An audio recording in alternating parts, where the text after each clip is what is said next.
Tout de suite, place à la question du jour avec une des clés de l'enseignement aujourd'hui, l'orientation.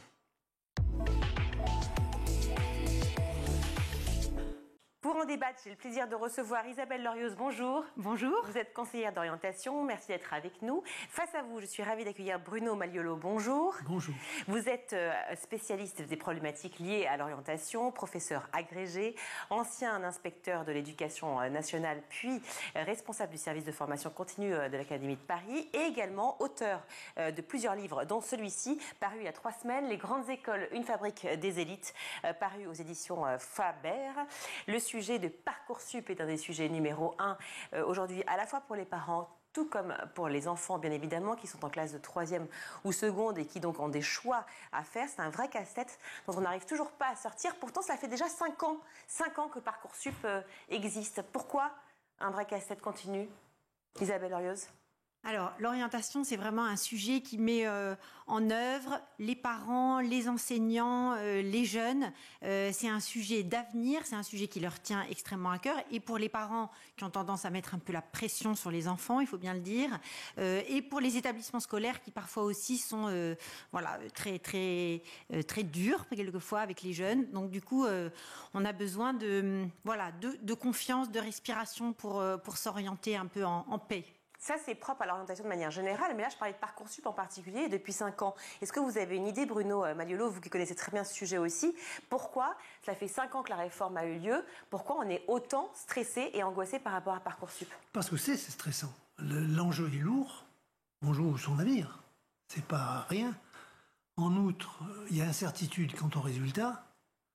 Les familles sont obligées de gérer la contradiction entre leurs envies, leurs rêves, leurs pulsions, ce qu'elles aimeraient avoir et ce qu'elles obtiennent réellement. Il peut y avoir des décalages. Il y a une montée de la sélection. Il y a une montée de la privatisation de l'enseignement supérieur, donc le problème de financement pour certaines familles. Tout ça rend les choses plus difficiles qu'avant. Et en plus, Parcoursup joue sur la carte du temps. Ça peut aller pour certaines candidatures jusqu'à septembre, l'attente du résultat.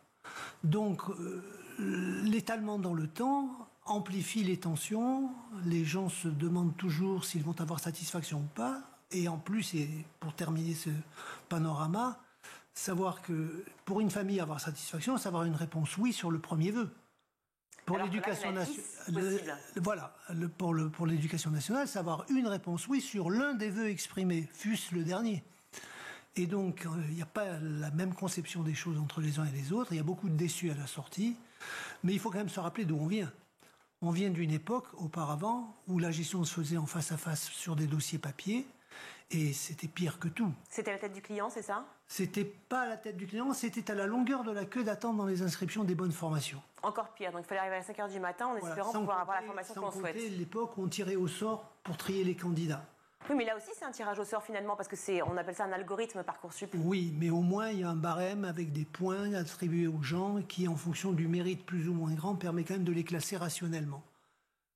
On ne fera plus passer un mauvais élève parce que le hasard a fait que son nom a été tiré d'une urne au détriment d'un bon élève qui, lui, n'aurait pas été tiré. Ça, c'est fini. Mais c'était le cas avant. En revanche, le mauvais élève en question, ou en tout cas qui a eu des notes moins bonnes que les autres, a-t-il une chance aujourd'hui quand même de faire les études qu'il souhaite? Alors qu'il souhaite, pas forcément. Pas forcément, puisque la plupart des filières sont sélectives. Donc s'il n'a pas un bon dossier de candidature ou s'il ne réussit pas les épreuves du concours, eh bien, il ne rentrera pas, même s'il le souhaite. Par contre, en élargissant le nombre de candidatures jusqu'à une dizaine, voire 20 si on joue sur les possibilités de demander plusieurs fois la même formation, en élargissant bien le spectre des candidatures, on peut très très bien maximiser ses chances d'en avoir une parmi les 20. Pas forcément celle qu'on aurait souhaité en premier fait. On va revenir à ce que vous disiez sur la notion de temps, mais j'aimerais avant vous poser la question, Isabelle Lorioz, de la base de l'orientation. Sur quels critères repose-t-elle ? Alors, sur Parcoursup, c'est assez clair, hein, il y a un certain nombre d'éléments. L'une des choses importantes qui est prise en compte, c'est le niveau scolaire, donc ce sont les notes. En même temps, on donne la possibilité aux élèves de terminale de mettre en valeur tout un tas d'autres choses que leur simple dossier scolaire, et donc en particulier ce qu'ils ont fait, les petites expériences professionnelles qu'ils ont pu avoir, les stages, les jobs, les sujets auxquels ils s'intéressent. Quelquefois, ils ont participé au journal du lycée, ils ont fait partie d'une association. moi qui accompagne des jeunes, j'insiste pour qu'ils mettent en valeur vraiment tout un tas de choses qu'ils ont découvertes, développées, des compétences extérieures qu'ils ont développées, qui sont prises en compte. Moi, je pense qu'on pourra peut-être revenir sur la question de l'algorithme, mais je crois que beaucoup de dossiers sont quand même pas traités par une machine. La question, c'est pas tellement la machine. Il y a quand même beaucoup d'enseignants qui regardent les dossiers un par un et qui prennent en compte des dossiers dans leur ensemble, à la fois la partie note et à la fois la personnalité du candidat et sur quoi est-ce qu'il s'est investi jusqu'à présent, quel est son projet. Voilà, on demande aussi dans Parcoursup de détailler un peu vers quoi je veux aller. Mais alors pourquoi autant d'étudiants se sont plaints justement de ne pas avoir la formation qu'ils souhaitaient, en tout cas pas les 3 premiers vœux qui étaient exaucés, et puis cette fameuse attente dont on va revenir, qui est la question du temps, effectivement de se dire une réponse au mois de septembre, comment est-ce possible? Mais pourquoi? Alors, il y a quand même un certain nombre de formations qui sont sélectives. Les classes préparatoires, les BUT, un certain nombre d'écoles sont vraiment assez sélectives. Après, la question qui se pose, c'est dans les filières universitaires, il y a, même si elles ne s'appellent pas des licences sélectives, il y a pour la plupart d'entre elles plus de candidats que de places. Donc, c'est vrai qu'il arrive aussi que des jeunes veuillent aller en université et finalement, alors surtout sur des filières comme STAPS qui sont très demandées ou psycho, etc. Mais il y a aussi parfois des déçus là-dedans. J'aimerais donc répondre à cette question-là. J'ai plein de questions à vous poser parce que l'orientation, c'est un tel sujet. Je reviens sur la notion du temps. Pourquoi Parcoursup, qui donc, vous le disiez, quand même, a priori, en tout cas selon vous, une certaine amélioration par rapport à ce qui était proposé avant, mais pourquoi ils n'ont pas réglé cette notion, cette question du temps, justement? Pourquoi c'est possible d'avoir une réponse qu'en septembre? Il faut un calendrier qui tienne la route. On ouvre à peu près à la mi-décembre, phase d'information. Les parents n'ont toujours pas à se préoccuper de l'inscription à ce moment-là. À la mi-janvier, chaque année, à la mi-janvier, on ouvre les registres d'inscription. C'est la phase d'inscription, de préparation des inscriptions. Oui. Ils vont avoir 2 mois pour formaliser cette fameuse liste de vœux, pendant lesquels ils peuvent, sur Internet, ou dans les journées portes ouvertes, ou dans les salons de l'étudiant, ou par des centres de documentation, ou par les conseillers d'orientation, ou par tout un tas de ressources, on n'en manque pas, pouvoir réfléchir à leur choix, élaborer une liste, la finaliser et la faire connaître sous forme de remplissage d'un dossier de candidature par formation demandée. En moyenne l'année dernière, 14 par tête.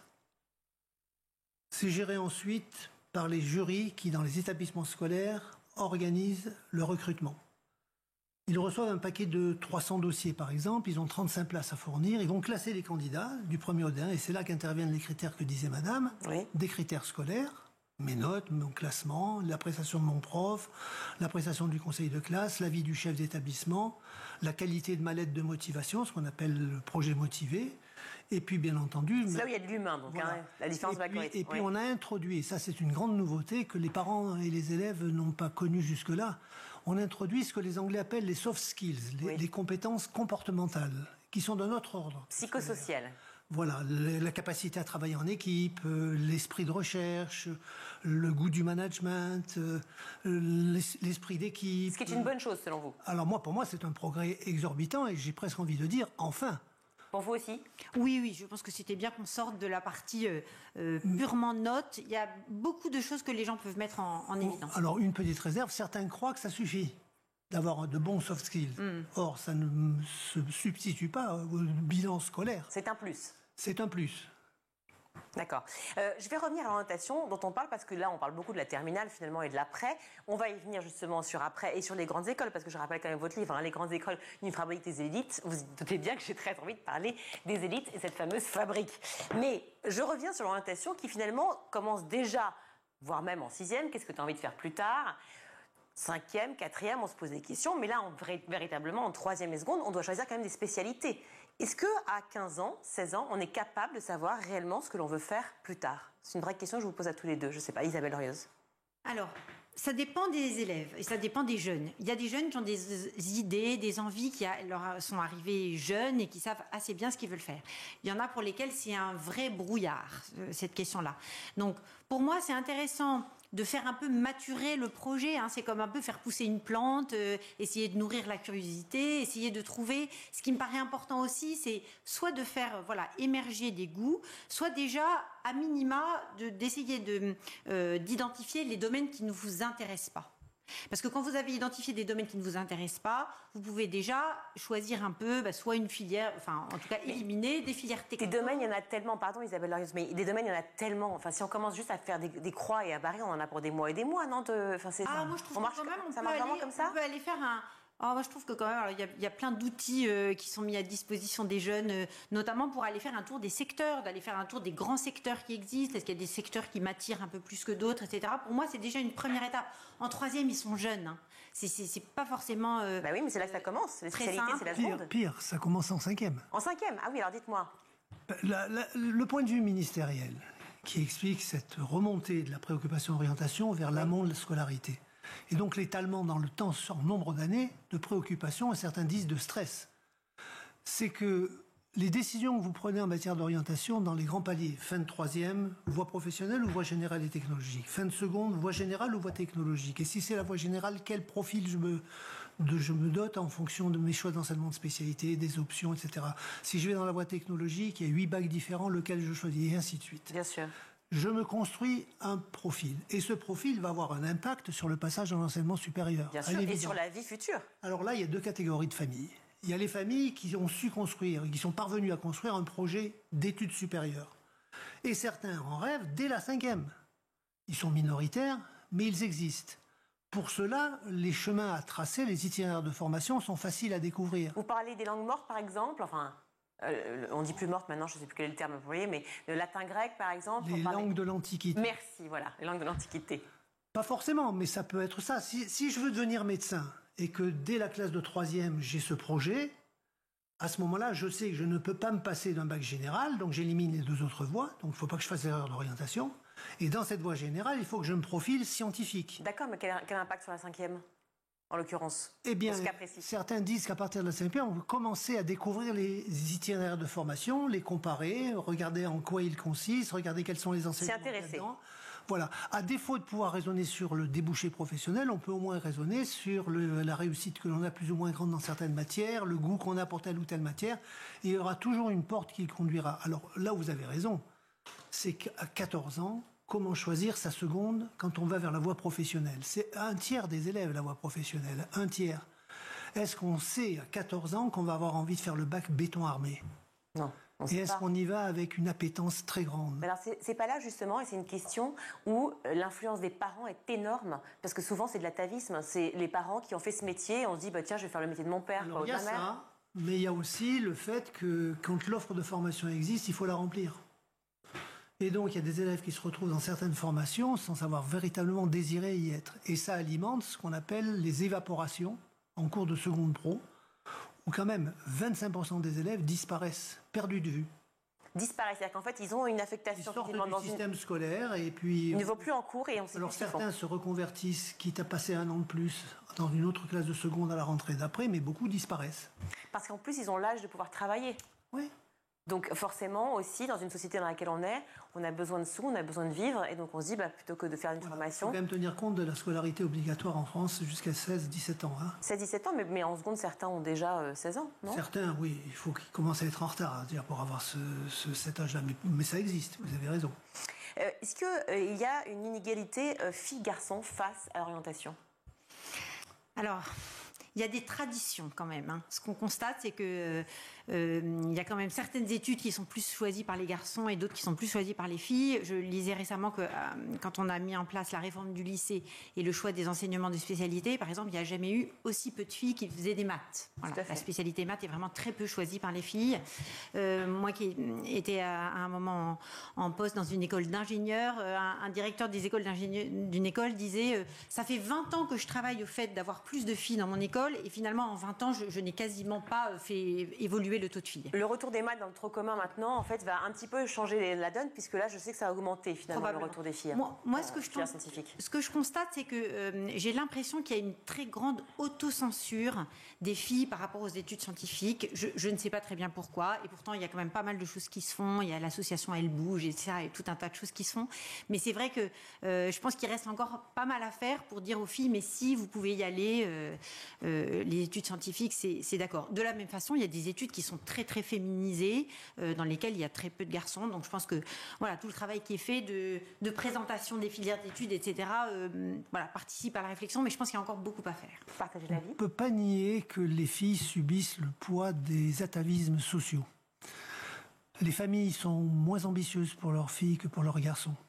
Ça change toujours pas, ça. Les poussent moins. Ça change, mais insuffisamment.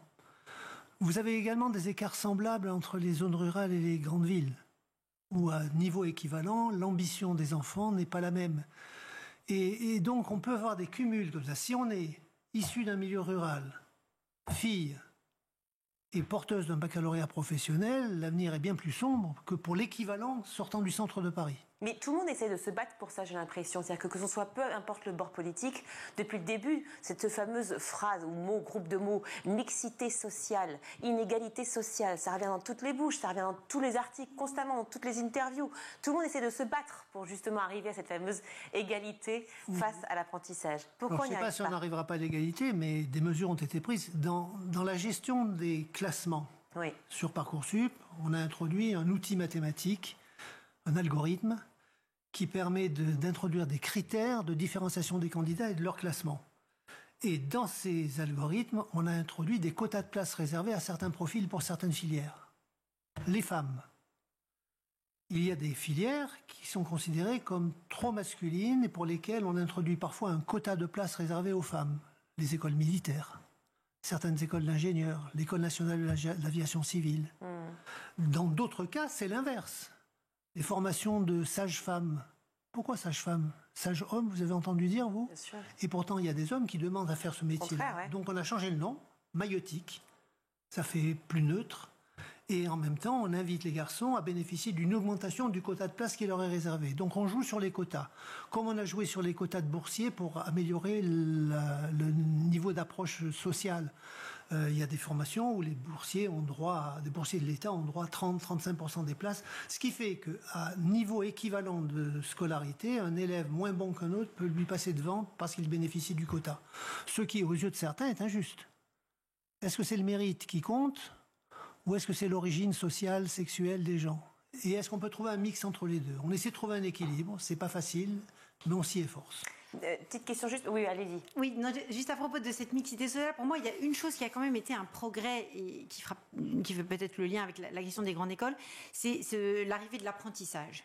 Parce que l'apprentissage a quand même permis de donner accès à beaucoup de jeunes, à des études qui étaient payantes, voire chères, et on leur a donné quand même, grâce à l'apprentissage, le moyen d'accéder à des choses qui n'étaient pas du tout accessibles avant. Donc pour moi, voilà, c'est un pas, mais ça fait partie des choses qui rendent les cartes un peu plus égales pour tout le monde. Pour lutter contre ces inégalités-là, il y a un indice de position sociale, donc l'IPS qui a été mis en place. Est-ce que c'était une bonne chose, ça Écoutez, au moins les cartes sont mises sur la table.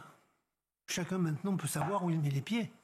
Et en termes de choix de l'établissement, ça peut être un critère de détermination pour les familles. Comme d'ailleurs peut être un critère de différenciation les pratiques en matière d'évaluation. C'est facile pour un établissement d'avoir systématiquement 100% de réussite et 80% de mention s'il est crème en cours de route. Si en fin de seconde, il évacue vers les établissements voisins. C'est plus difficile si je les garde tous, si je fais un effort d'investissement pédagogique au profit de leur élévation. D'où l'ouverture d'Henri IV, des grands lycées français publics. Donc on est sur une stratégie qui est une stratégie de soutien aux élèves qui ont le plus de difficultés, mais le prix à payer, c'est de se dire que le passage au mérite doit être compensé par des critères de différenciation des candidats qui ne sont pas de l'ordre du mérite. Et ça peut éclairer certaines familles qui sont furieuses parce qu'elles ne comprennent pas. Quoi, mon enfant n'a pas été pris, il y a un moins bon que lui qui a été pris, mais ce qu'elles ne savent pas, c'est qu'il est boursier de l'État. Est-ce que c'est juste ? Est-ce que c'est injuste ? Moi, socialement, je dis c'est juste. Du point de vue de la qualité du travail accompli au lycée, c'est pas juste. Comment entrevoyer les choses ? On va vers des systématisations de quotas de place. Vous avez écrit, cher Bruno Malliolo, Les grandes écoles, une fabrique des élites, livre que j'ai avec moi, édition Faber, livre que je vous recommande. Pourquoi avoir fait un livre sur les grandes écoles précisément ? Et surtout, évidemment, une fabrique des élites. Alors, il faut savoir que les grandes écoles à la française, c'est un cas unique dans le monde. Enfin, il y en a partout, mais disons qu'en termes de nombre, peut-être, c'est ça ? Dans la plupart des pays, elles sont intégrées à l'université. Quand on parle de Harvard aux États-Unis, le MIT, etc., ce ne sont pas des écoles indépendantes, ce sont des écoles intégrées dans une université dont elles font partie. Nous, en France, on a fait un choix qui remonte à la fin du règne royal et au début de Napoléon Ier, c'est d'intégrer les grandes écoles dans un circuit parallèle, externe à l'université, pour une raison purement politique. C'est que les hommes politiques de l'époque, le pouvoir, avaient peur des universités. Ça n'a pas beaucoup changé d'ailleurs. Hein. En termes politiques, en termes d'engagement citoyen ? En termes d'idéologie. Ils préféraient des petites structures contrôlables, avec des enfants issus des catégories sociales les plus proches du pouvoir, et qui permettait d'assurer la reproduction sociale dans une espèce d'acceptation de la société telle qu'elle est. Un lendemain de 49.3, ça m'amuse ce que vous dites. Voilà, mais ça c'est l'origine des grandes écoles. Sauf que depuis 30 ans, elles se rapprochent les unes des autres. Vous voyez émerger un secteur grande école dans les universités, vous voyez émerger des principes de recherche universitaire dans les grandes écoles, etc. À terme, on va probablement avoir un rapprochement, et moi je pronostique une société d'enseignement supérieur français à l'américaine, avec des écoles, des filières universitaires, mais intégrées dans les mêmes structures. Isabelle Lorioz, est-ce que vous avez, parmi tous les étudiants que vous rencontrez, justement, beaucoup de questions sur les grandes écoles? Est-ce que les grandes écoles françaises fascinent toujours autant? Alors oui, je pense que les grandes écoles font quand même rêver encore. Les familles, sans doute, parce que c'est synonyme de réussite sociale.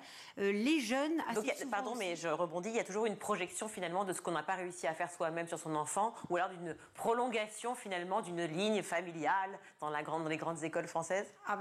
Oui, je pense que c'est une chose qui existe toujours. En tout cas, ça fait encore rêver, ça c'est sûr. C'est vrai que c'est quand même des enseignements de très bon niveau. Souvent, il y a dans des écoles prestigieuses et c'est encore quelque chose qui fait rêver. C'est très exigeant. Et en revanche, moi, ce que je constate avec les jeunes, c'est que il n'y a pas toujours un enthousiasme incroyable, j'imagine qu'on en reparlera, à l'idée de passer par la classe préparatoire. Voilà, la grande école, elle arrive après souvent la classe préparatoire. Parce que moi j'ai fait une petite prépa, je n'ai pas fait une grande école, mais j'ai une petite prépa quand même. C'est vachement intéressant, au contraire, on y apprend beaucoup de choses.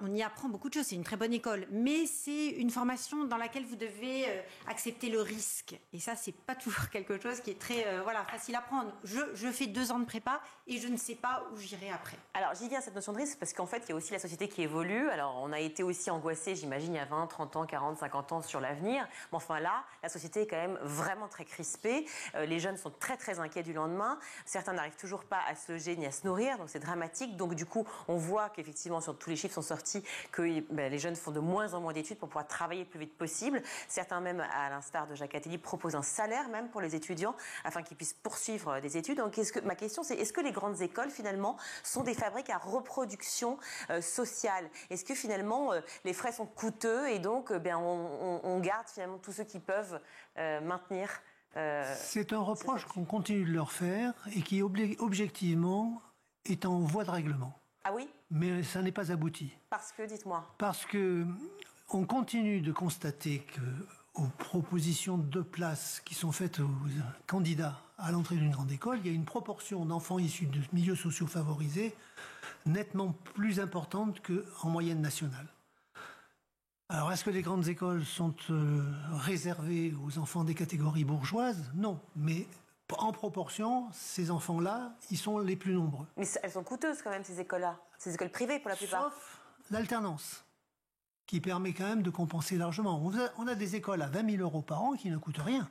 Oui, grâce à l'alternance. Quelqu'un paye. Mais c'est l'employeur, c'est l'État, c'est la région, c'est les entreprises.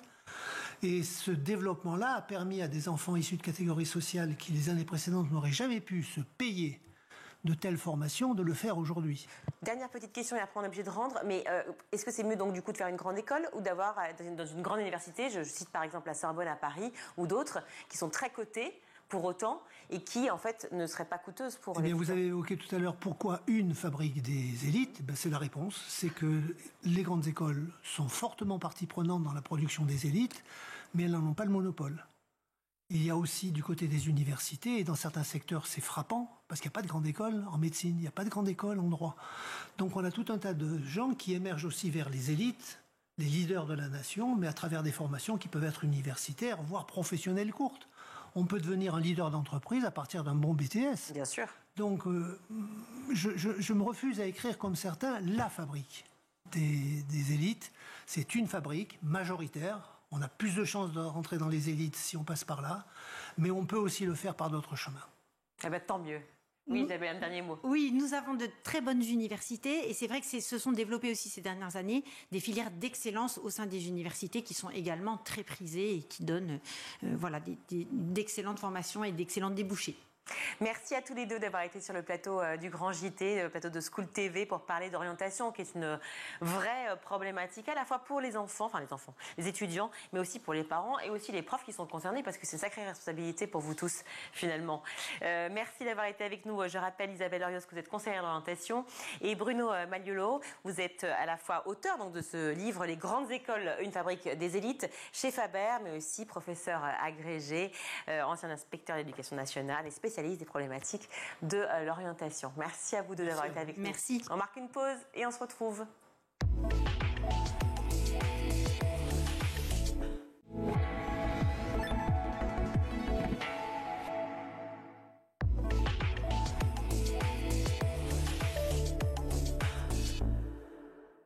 De retour sur le plateau du Grand JT, toujours avec Loïc Landreau, et nous accueillons Charles Verret. Bonjour. Bonjour. Merci d'être avec nous. Vous êtes en charge de la programmation culturelle du Palais de la Porte Dorée.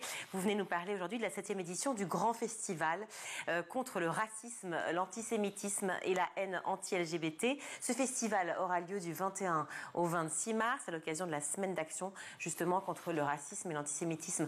C'est quand même navrant, je suis ravie que ce festival existe, mais c'est quand même navrant de devoir le rappeler constamment, de pouvoir lutter contre. Certes, et en même temps, c'est une des raisons d'être du Palais de la Porte Dorée et du Musée national de l'histoire d'immigration. Nous sommes heureux de pouvoir porter haut ces valeurs et le raconter aux